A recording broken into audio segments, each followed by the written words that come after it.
La hora de la conversación, 7 y 7 de la tarde. El invitado de hoy es un muy buen invitado porque es Guillermo Francos. Fue jefe de gabinete muy importante.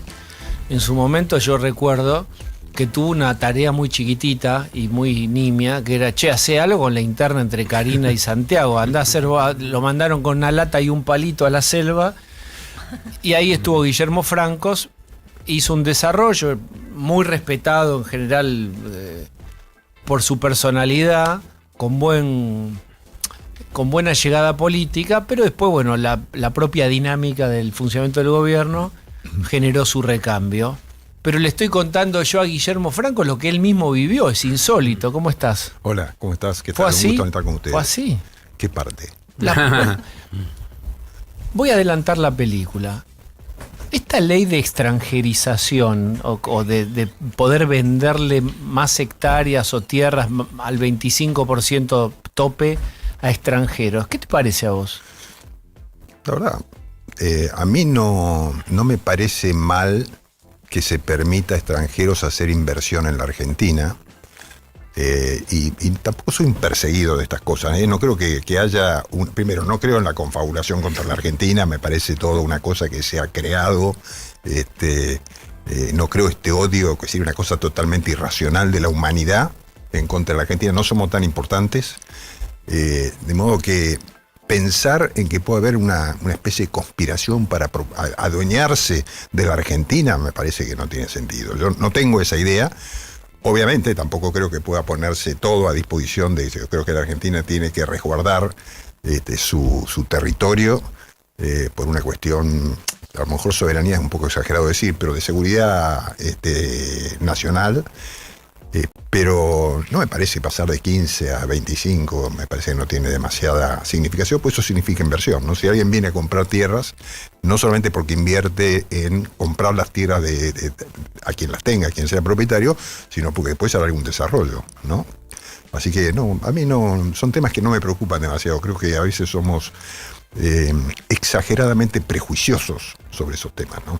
Hay como un miedo a que se tome control o que capitales extranjeros tomen control de partes estratégicas de la Argentina, territorios de frontera, sí, o de recursos sensibles.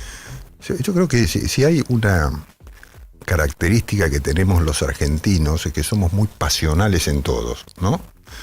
Así como fue el fútbol, que era, yo digo, sé que todos tuvimos borde del infarto por esta pasión durante varios de estos partidos, pero después nos parece que había una conspiración contra la Argentina, que le dijeron al seleccionado que tenía que perder porque si no lo sancionaban por el tema de la bandera. O sea, somos pasionales en todos los argentinos, ¿no? Y yo creo que primero es que somos un país que tiene una historia de fracasos comunes o de la sociedad en su conjunto y de grandes éxitos individuales. Un contraste, ¿no? Los argentinos somos un contraste.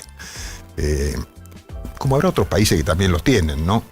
Pero yo leía hoy en un tuit el caso de una chica, una joven bióloga argentina que armó una startup, pero que encontró la forma de meter una materia, que no sé exactamente cuál es, biológica, en la zona afectada del corazón, por ejemplo, y eso le hacía reconstruir la zona afectada.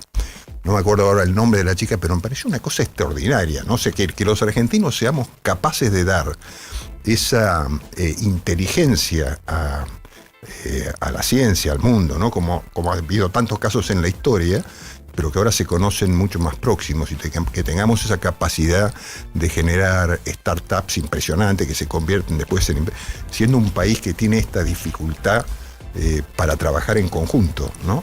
O sea, todas estas cosas son producto del trabajo individual y del resultado individual y no del trabajo como sociedad. O sea que nos falta un poco articular todo eso como sociedad, ¿no? Estamos con Guillermo Francos, ustedes lo conocen, fue jefe de gabinete.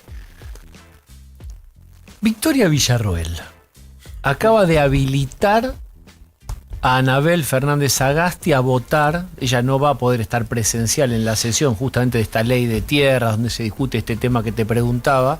Ella está embarazada, con algún embarazo o avanzado, con alguna dificultad, no puede viajar. En teoría no se podía votar si no es con la cola en la butaca del quórum y después presencial. La habilitó. Entonces la pregunta es básicamente por Victoria Villarroel. A ver, te escuché cuando entraba ese comentario sobre una autorización. Yo primero no estoy seguro, pues no conozco a fondo el reglamento, pero me parece que esas cosas no las resuelve Villarroel, sino que deben estar en el reglamento, ¿no? O sea que si de la oficina de sí. Villarroel sale... Autoriza, pero dice que la autorización es ad referéndum, o sea, el Senado tiene que ratificar que Sagasti puede votar antes de que comience la sesión del jueves. A mí me parece que eso es... a ver, no creo que sea una cosa de Villarroel. Yo sí recuerdo que cuando votamos en el 24, la ley base, ya por mitad de año, creo que fue fin de mayo, principio de junio, empatamos en el Senado. Y Villarroel desempató con un discurso a favor del gobierno, etcétera, etcétera. Si empatáramos hoy, no sé qué pasaría. La verdad, capaz que pasa lo de Cobos, ¿no? No sé, digamos, pero me parece que ha llegado a tal extremo la confrontación de Villarroel con el gobierno, o por ahí hasta, yo diría, la pretensión de armar una propuesta. Ya está tomando posiciones, tal vez para representar algún sector del peronismo tradicional, como dicen algunos comentaristas políticos, no sé, pero claramente hoy ella está muy enfrentada con el gobierno. Ella ha dicho algunas cosas del presidente que son absolutamente, por un lado, de falta de respeto, pero además irresponsables, ¿no? Entonces, no sé, me parece que hay que tener un poco más de cuidado.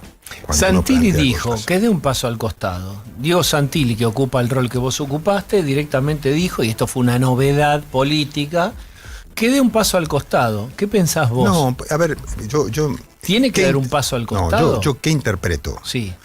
Interpreto lo que quiso decir el jefe de gabinete, Diego Santilli, es que, escúchame, si no estás de acuerdo, correte de este espacio y arma tu propio espacio. No quiere decir que haya querido decir que se vaya de la vicepresidencia, porque no corresponde. Y no corresponde, no lo dijo con esa intención, pero claramente lo utiliza Villarroel para decirle que es un antidemocrático. No, para nada ha sido ese el sentido, yo lo interpreto perfectamente bien.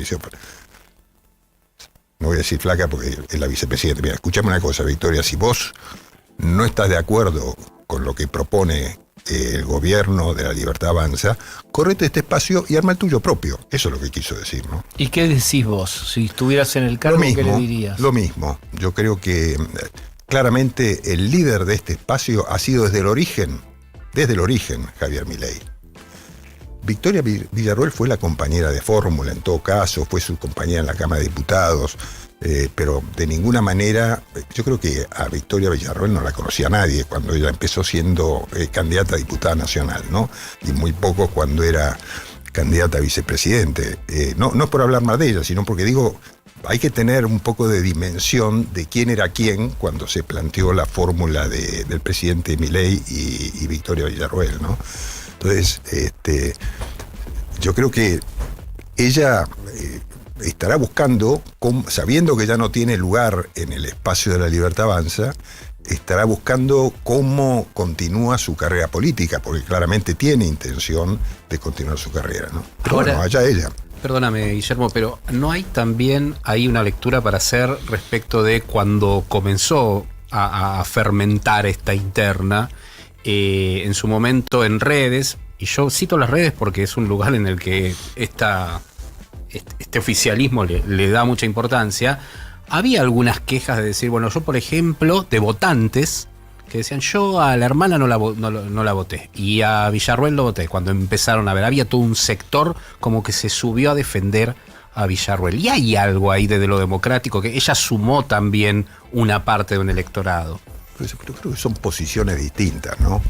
Lo de Karina Milei, ella fue designada por el presidente, es su hermana al margen, pero el presidente la designa y Sí, la sí. pone en ese lugar. Obviamente ella no recibió votos, pero trabajó en la campaña electoral en favor de su hermano, ¿no?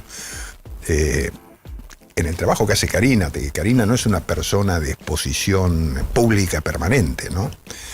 De manera que yo, contrariamente a lo que hacemos, trato de no mirar mucho las redes, salvo alguna cosa muy particular, y en el origen, y de la que pongo yo, que no pongo muchas, trato de no leer los comentarios de abajo, porque si no te enfermas, ¿no? Porque vos te parece que dijiste una cosa inteligente y los de abajo piensan todo lo contrario, ¿no? Pero yo creo que cada uno tendrá, yo no digo que no los tenga, tendrá algún seguidor Villarroel, pero la imagen, la figura y el liderazgo de este gobierno de Javier, ¿no? ¿Le El atribuís presidente. una voluntad de armar una fuerza alternativa para dañar al gobierno de Milei? No, yo la verdad que no la conozco tanto a Villarroel como para decir cuál es su psicología, si ella está predispuesta a generar un daño o más bien lo que yo pienso es que está predispuesta a buscar su propio espacio, ¿no? Y continuar su vida política. No creo que lo haga por perjudicar, ¿no?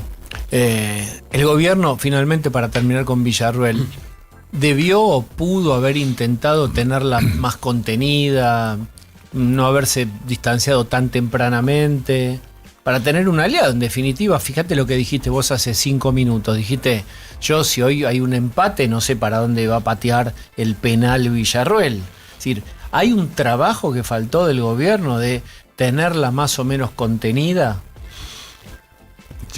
A ver, mientras yo estuve en el gobierno siempre traté de tener un diálogo con ella y en realidad lo he tenido y hemos acordado temas de tratamiento y cómo tratar determinados temas. Después hubo sin duda algunas actitudes de ella, tanto como presidenta de la Cámara de Senadores, como en su vida política propia, que por ahí no fueron interpretadas por el gobierno como leales, ¿no? Pero bueno, yo en su momento pude hablar con ella. Después hubo cosas que yo no comprendí, ¿no? De sus actitudes. No comprendiste. No comprendí. ¿Alguna en particular que quieras decir? No, alguna. Yo recuerdo algún momento en que ella podía haber evitado que se hiciera una sesión que se autoconvocó y ella la permitió, la habilitó. Ella después dio explicaciones que para mí fueron un poco confusas o no ciertas, digamos, para mí,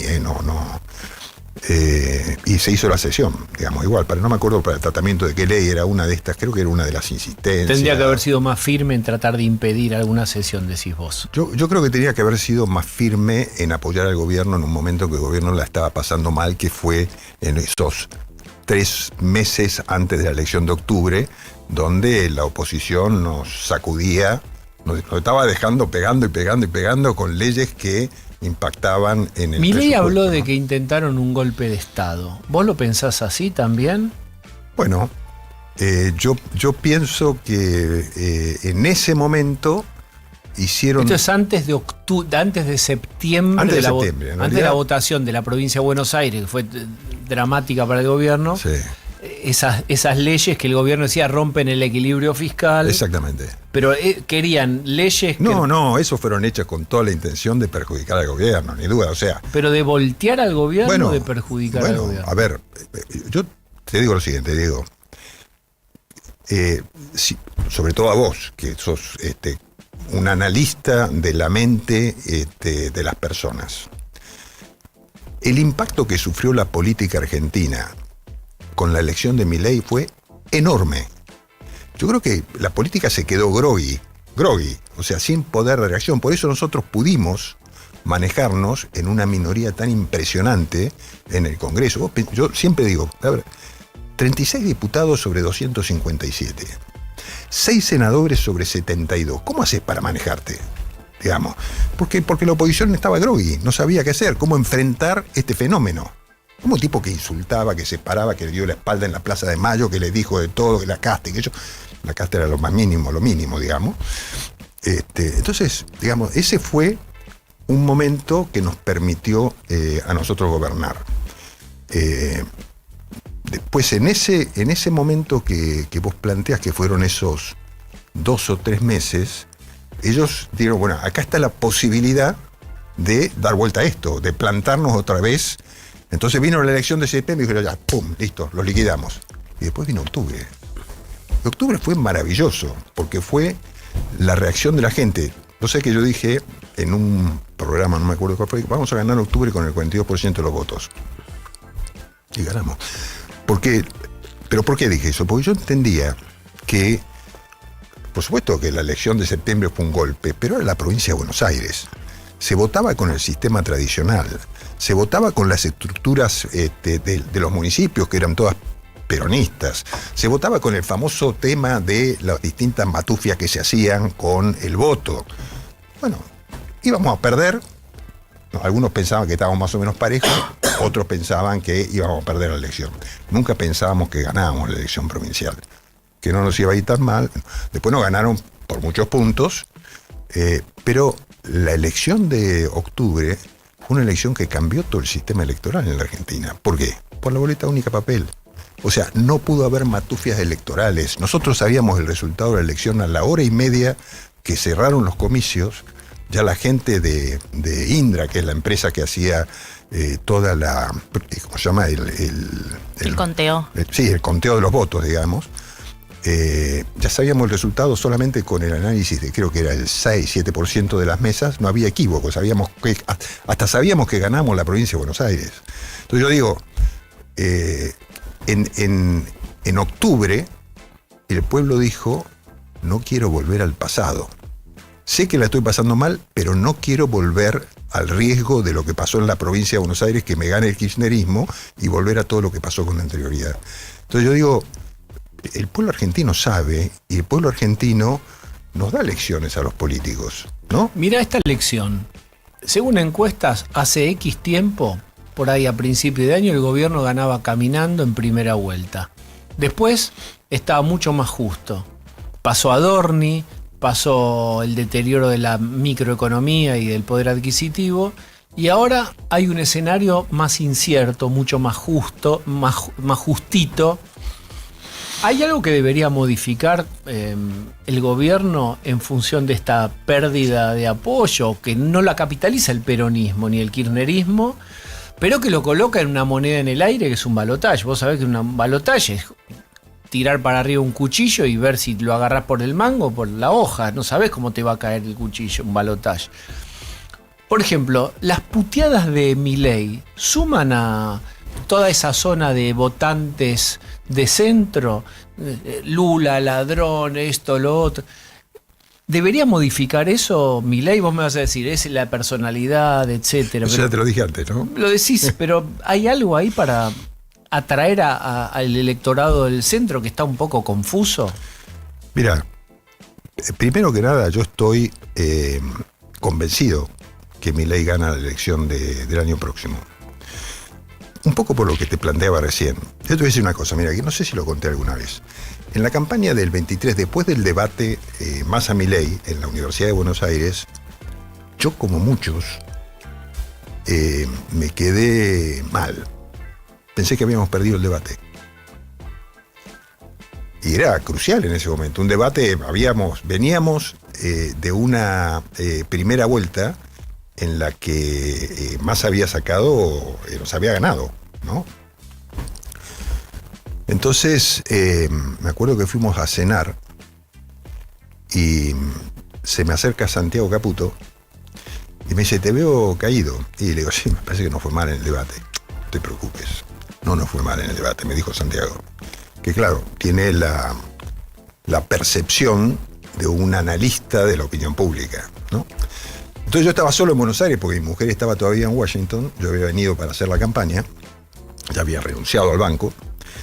Y entonces cuando llego a casa, a la madrugada, nos quedamos a cenar ahí con Javier y un grupo de gente que habíamos ido al debate.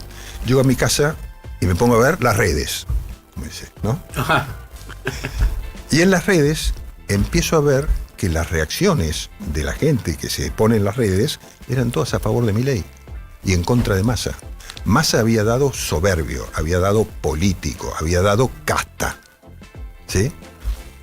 A mí me sorprendió, para mí fue una lección. Cómo a veces, yo que soy un político de muchos años, no soy capaz de analizar con precisión el estado de ánimo colectivo. ¿Sí? Entonces yo digo, lo que vos dices es cierto. Hoy estamos pasando un momento complicado en lo que se llama el metro cuadrado de la gente. Entonces la gente dice, bueno, yo no la estoy pasando bien, estoy mal, no tengo laburo, el sueldo no me alcanza, todas estas cosas que sabemos que pasan.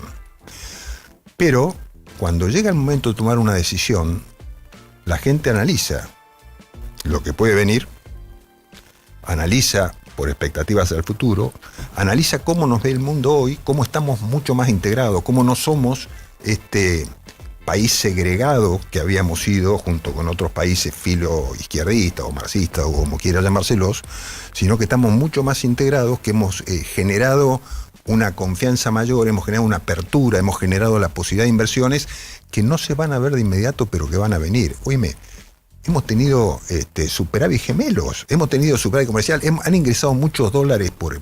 Oye, eso no llega a la gente, yo sé lo que pasa. Mira, te voy a decir otra cosa, una observación. Hablas como funcionario todavía. No, como político hablo. Bueno, sí, pero hablo, como funcionario... No soy funcionario, hablo como político, por lo que veo, porque, a ver, además yo soy de este espacio. Pero espera, déjame, sos, ahí me dejaste el pie. ¿Querés ser candidato? Y mira, a ver, todos los políticos quieren ser candidatos siempre, ¿no? Pero es muy difícil para mí, porque yo ocupé una función que de donde no puedo ir a cualquier lado, ¿no? No iría, yo no iría, no sé. Bueno, pero querés ser candidato, esa es una respuesta. No, pero depende a dónde, ¿no? Claro. A la provincia de Buenos Aires. Como dice Santilli, me encantaría. Claro. ¿Te encantaría a vos? Pero Santilli también dice lo mismo. Bueno, Claro. pará, ¿a vos te gustaría? A mí me gustaría la provincia, me encantaría la ciudad, me encantaría un lugar donde pueda gestionar y reformar y modificar las cosas para bien de la gente. Esto es lo que me gustaría a mí y lo que me ha gustado siempre. Pero que como candidato a... O sea, el Congreso no. ¿A jefe de gobierno te gustaría? Bueno, vos viste que hay acuerdos políticos, Sí. ¿no? Entonces, yo lo escuché ayer al presidente que hablaba de que es necesario, primero que la política es dinámica, Sí. y que es necesario hacer acuerdos políticos. Sí. Entonces, digamos, la provincia de Buenos Aires, ese acuerdo político, me parece que es un lugar que, me parece, Sí. no lo sé, pues vos viste cómo son estas cosas, ¿no? Hay, ¿Qué te parece? que es un lugar que hoy tiene el PRO, que va a ser muy difícil sacárselo, ¿no? Como candidato, por ejemplo, Santilli. No sé, ¿Y la ciudad? no estamos hablando de la ciudad, ¿no? Claro, dijiste provincia, por eso. Dijiste Yo dije provincia. Sí, dijiste No, provincia. quise decir ciudad. ciudad. ¿Vos claro, creés claro. que el candidato de la ciudad de Buenos Aires va a ser del PRO? Pero puede ser que Jorge Macri quiera reelegir ahí. Por eso. Claro, un acuerdo Sí. con la Libertad Avanza, te Sí. referís vos. Supongo yo, lo ha dicho Pilar Ramírez, que para hacer un Sí. acuerdo hay que hacer ¿Y a la planes en provincia de conjunto. Buenos Aires? Y no lo sé, qué sé yo. Ahí, a ver, me parece que falta mucho tiempo. Es muy difícil hoy hablar de candidaturas, es muy difícil imaginarse el escenario electoral que se va a dar en el 2027. Veremos, falta todavía. Pero el deseo está. No soy ansioso, ¿eh? Está bien, pero el deseo puede esperar, pero está el deseo Sí. ahí. Bueno, como te dije, los políticos siempre aspiramos a los que somos políticos de mucho tiempo, no quiero decir de raza porque sería me sentiría un agrandado, pero los que hacemos política hace mucho siempre queremos estar en la administración, en la gestión pública. Pero no en el Congreso, perdón. Aunque te lo Vamos. pidan. Senador, Qué por sé yo. ejemplo. No hay elección de senador, Ah, es verdad. ni en capital ni en provincia. Claro, Claro, sería diputado. Pero bueno, no lo tengo pensado de esa manera. Guillermo Franco, que quiere algo, no lo va a decir, no sabemos qué, está buenísimo. Vamos a hacer un poco de música, pues nosotros la fabricamos, la música, la envasamos y la ponemos, y charlamos unos minutos más con un ex jefe de gabinete importante de este gobierno. Babysec Ultra Soft tiene cintas reajustables, cintura elastizada y protección día-noche para que tu bebé duerma tranquilo y sequito, Perdón, acabo de ser mamá y la que duerme poco soy yo. ¿Querés que hagamos otra? Tranqui, quedó perfecta. Babysec Ultra Soft. Lo estás haciendo bien. La batería es William, mi batería es William. Las mañanas en Now son productivas desde el primer café. ¿Dónde estamos? Con Paulino Rodríguez, Julieta Tarrés y Paula Salamanca. El punto de partida de tus días. Información precisa y lo que necesitas saber para proyectar tu actualidad. ¿Dónde estamos? Lunes a viernes. De 7 a 10. Un nuevo punto de vista en Now 97.9. Tu nueva radio. BAX, quiero renovar mi licencia. BAX, ¿qué planes hay para esta noche? BAX, quiero habilitar mi negocio. Ahora podés hablar con la ciudad. Llegó BAX, la nueva app con inteligencia artificial para trámites, turnos, agenda de eventos, soluciones personalizadas y mucho, mucho más. Descargala y disfruta de la nueva forma de vivir la ciudad. Actualidad, más música pensada para vos. Now 97.9 en invierno. Now.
Vamos a conversar unos minutos más con Guillermo Franco, que fue jefe de gabinete de Javier Milei y de La Libertad Avanza y del gobierno. ¿Necesita el gobierno recomponer con Mauricio Macri? Sí, yo creo que sí. Yo creo que... Porque no hay ningún motivo para que no lo haga, digamos, ¿no? La política siempre por ahí genera manifestaciones de uno. Puede ser que el presidente se haya molestado por lo que dijo Macri en 2 o 3 oportunidades, como Macri se habrá molestado con alguna cosa que haya dicho el presidente, etcétera. Pero, digamos, cuando vos estás en un espacio político que con poco más, con poco menos, piensan en líneas generales parecido, con alguna diferencia, matices, lo que sea, me parece que no podés dividir o someterla a la ciudadanía a tener que optar entre uno u otro, ¿no?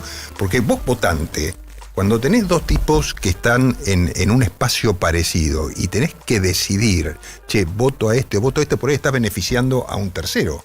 Y la gente lo piensa a eso, no es que no lo piense. ¿Por qué me someten a mí a que yo tenga que jugar en favor de otro, del kirchnerismo por ahí, ¿no? Porque voto a uno u otro. Entonces, ¿qué propondrías vos que con tu experiencia política? No, yo te digo, yo estoy convencido que va a llegar el momento en que se sienten a conversar, tanto Karina como la cabeza de La Libertad Avanza, del partido, como el propio presidente, van a conversar con Mauricio Macri y con su gente para poder llegar a un entendimiento. ¿Y el entendimiento para vos en qué debería consistir? Bueno, vos sabés que los entendimientos políticos tienen que ver mucho con el ejercicio de funciones de poder político, como también con fijar un programa y algunos límites por ahí, ¿no? Todo va a depender. Es muy difícil lo que te decía recién, ¿no? Pero vos decís que vayan juntos, que sean un mismo espacio, La Libertad Avanza y el PRO, o que hagan una interna. Puede ser que vayan juntos, como tampoco tenés definido todavía el panorama electoral, cómo va a ser, es decir, si va a haber interna abierta, si no va a haber, si van a suspender las pasos, si no se van a suspender. Yo te diría que va a depender mucho de eso. Pero yo creo que existen posibilidades de llegar a un entendimiento y presentar un frente único entre ambas fuerzas, ¿no? ¿Eso te parece a vos lo más conveniente? Yo creo que es lo más conveniente, sí. Y además es una definición importante la tuya. Pero es una opinión. Yo estoy hablando como ¿qué te diría yo? Un participante, después digo simpatizante, si querés, en términos, pues no, porque no estoy participando hoy de las decisiones políticas, ¿no? Yo estoy afuera del gobierno, por supuesto, estoy en este espacio, pero no estoy participando. ¿Crees que Karina Milei aceptaría eso, que Javier Milei y que Mauricio Macri aceptarían? ¿Quién podría tener, vos que conocís y tratás a todos, quién podría tener un reparo mayor de esos 3? Bueno, a ver, yo creo que hay algunos actores políticos hoy que son muy propensos a la búsqueda de diálogo y a encontrar soluciones, y uno de ellos es el actual jefe de gabinete, ¿no? Entonces, yo creo que Santilli va a ser un artífice de ese encuentro entre los 2 sectores, ¿no? ¿Te gusta más Santilli que Adorni? Y Santilli es un político de muchos años, es un tipo que sabe encontrar diálogo y consensos entre las partes. Me parece que tiene mucho más oficio político que lo que tenía Adorni, ¿no? ¿Y vos crees que el gobierno fue perjudicado por tanto tiempo de Adorni sin renunciar o sin que se corra de su rol?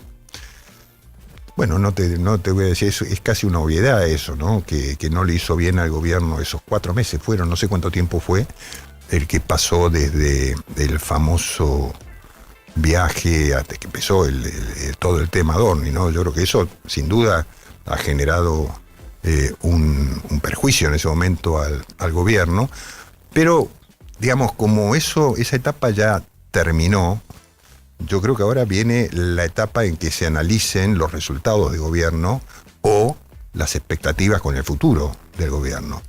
Y eso va a pasar, ¿no? Entonces va a pasar y el caso Adorni ya va a quedar en el pasado, más allá de lo que se resuelve, lo que analice la justicia, lo que sea, ¿no? Eso no.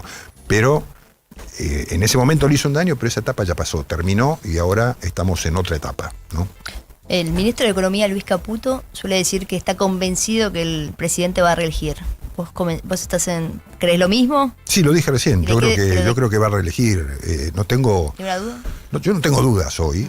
Yo veo que hay mucho análisis sobre eso, sobre si están muy parejos o sobre si hay primera vuelta y segunda o si no se gana en primera vuelta.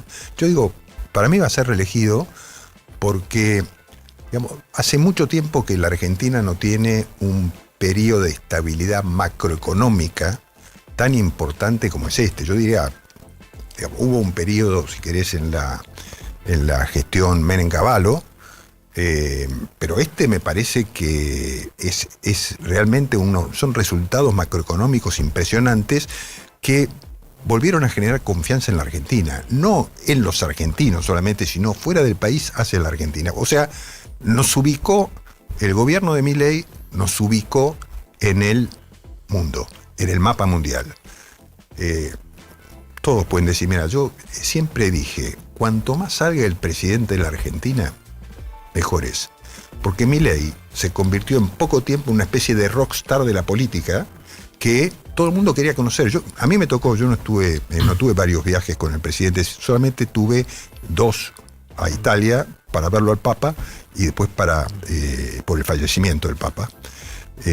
Y las 2 veces lo que me sorprendió en Italia, la primera, impresionante porque no solamente la visita al Papa, sino impresionante el reconocimiento de la gente hacia Milei. La gente en Italia caminando por la calle, la gente esperando en el hotel donde iba Milei, la recepción que le hizo Meloni a Milei fue impresionante. Y la habilidad que tuvo Milei para plantearle a Meloni la necesidad de que l'ENI, la empresa nacional de hidrocarburos italiana, viniera para trabajar en conjunto con YPF para explotar Vaca Muerta.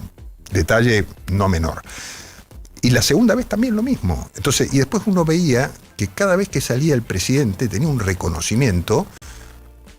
Yo creo que por lo raro de cómo apareció la figura de Milei en la Argentina y cómo se transmitió al mundo, eso fue una cosa impresionante, ¿no? Entonces yo creo, la verdad que creo que el momento que nos toca vivir en términos políticos para la Argentina es muy impresionante. Capaz que no somos conscientes porque uno cuando vive el momento no es tan consciente.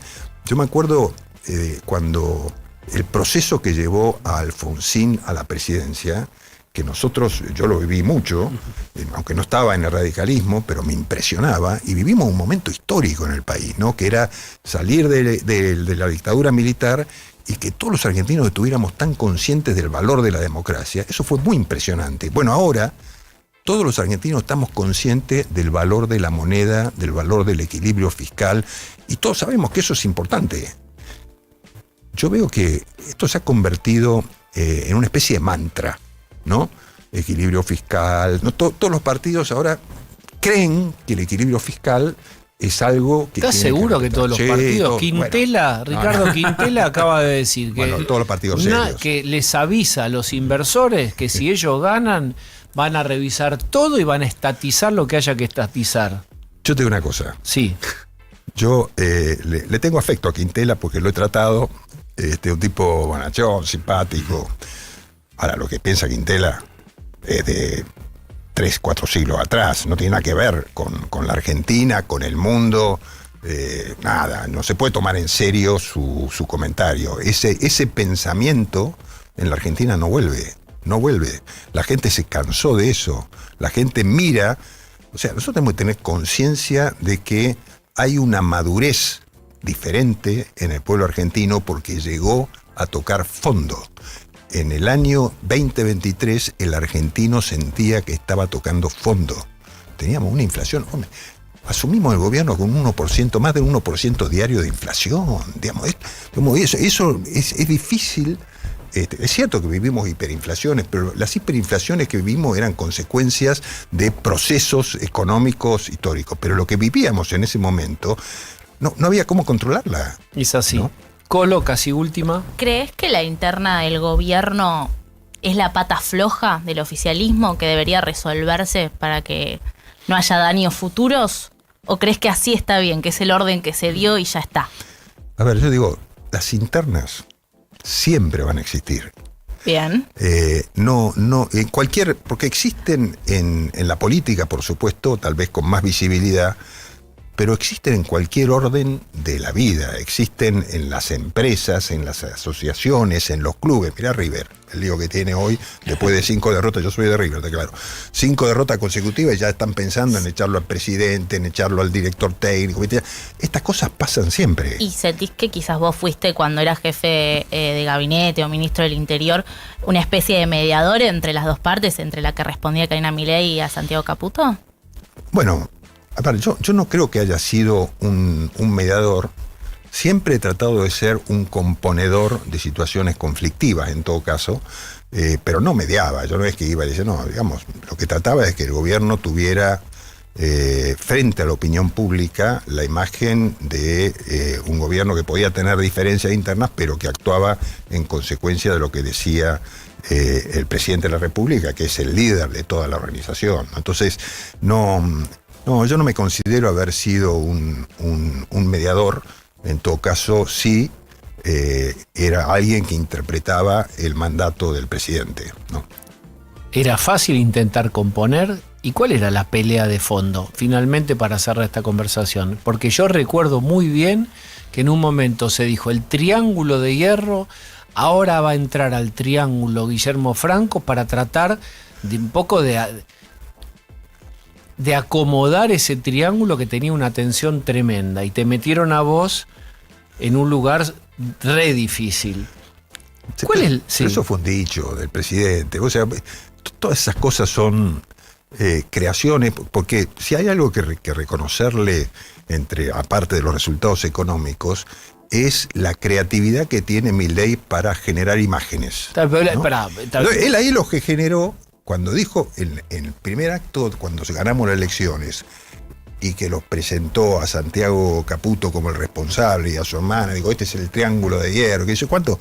Está bien, pero eso es una forma de expresarse. No existía ni, obviamente, pero todo el mundo sabía que el que bajaba la línea era el presidente. No era ni Santiago Caputo ni Karina Milei. Sí, pero esa línea en un momento no bastó, no podía frenarlos. La disputa entre ellos. Entre Karina y Santiago. Pero eso, como te decía, Diego, eso pasa en todas partes. Siempre hay diferencia de opinión. En las empresas hay diferencia de opinión. Como te decía, en los clubes hay diferencia de opinión. En la política siempre hubo. Mirá, sin ir más lejos, ¿no? Porque a veces uno se olvida de las cosas que nos pasaron en estos años que llevamos de democracia. Fíjate vos lo que fue en su momento la alianza entre el kirchnerismo y el radicalismo que llevó con Cobos. La fórmula Cristina, Cobos y vos, 2007. Exactamente. Se lanzó en el Club Asturiano de Vicente López. Mirá qué memoria tenés, yo ni me acordaba de eso, pero sí me acordaba Cristina, Cobos y vos. Y mi voto no va a ser positivo. O sea, digo, en todos lados hay diferencias y hay posiciones políticas distintas. Obviamente, uno tiene que tratar de congeniarla, porque si no se arma un quilombo que, digamos, terminás, metido dentro de esa disputa, ¿no? Yo trato de que esas cosas no pasen.